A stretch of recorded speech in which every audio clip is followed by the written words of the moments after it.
Salut à tous.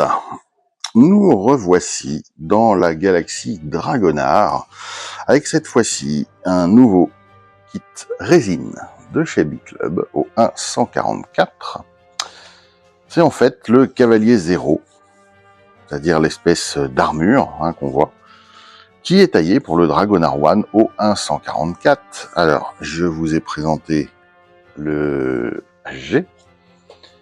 Il faut savoir que le Dragonard 1 ou 144 est aussi en stock, n'est-ce pas? Je vous l'ai présenté ici. Et du coup, eh bien voilà un accessoire original. Donc ça valait 3000 yens à l'époque, ça en coûte un peu plus de 10 000 aujourd'hui.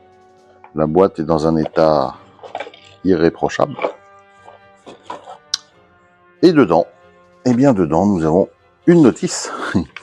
Voilà, ça c'est la notice. Voilà la manière d'assembler les éléments. Voilà, et on vient le mettre par-dessus. C'est un design qui n'est pas sans rappeler ce qui a été fait, notamment dans le dernier film Gundam Seed. Là, pour le coup, c'est eux qui ont pompé. Sachant que Dragonard, c'est quand même du pompage de Gundam à l'époque, avec certaines équipes techniques, avec la Sunrise qui voulait faire, si la mémoire est bonne, pareil que Gundam, mais sans Gundam, avec une partie de l'équipe, ben voilà.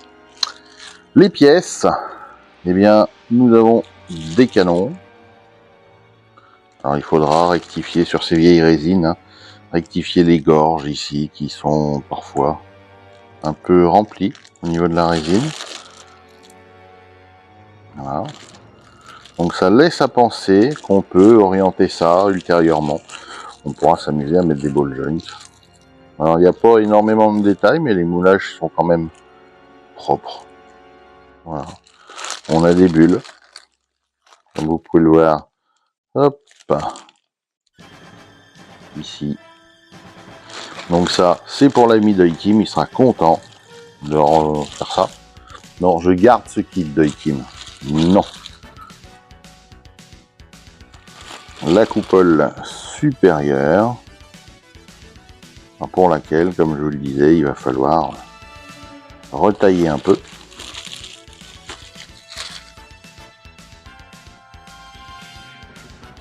Voilà. Et les épaules, si je puis dire. Voilà. Voilà.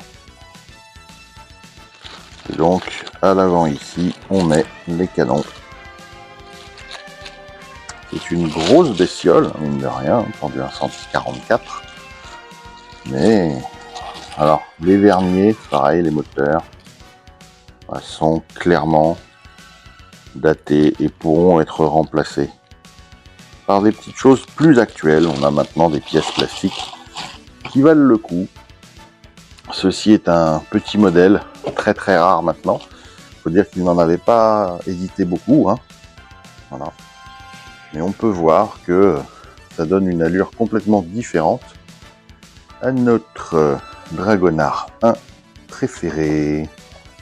Ceux qui préfèrent le 2 et le 3, ils ont raison aussi. Ce sont des mechas qui ont une vraie bonne gueule. Donc voilà pour cette petite découverte, c'est un petit unboxing, mais voilà, on va dire que ça ne peut qu'être rapide, vu le contenu de la boîte. Merci à vous d'avoir continué à me suivre, surtout pour découvrir des pépites comme ça. Je me la suis procurée sur Mandarake avec beaucoup de chance, voilà.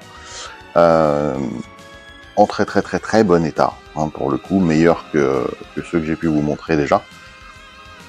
Merci aux visiteurs de passer me voir, n'hésitez pas à vous abonner si ça vous intéresse, et je vous dis à bientôt pour un autre kit Dragonard. Ciao ciao.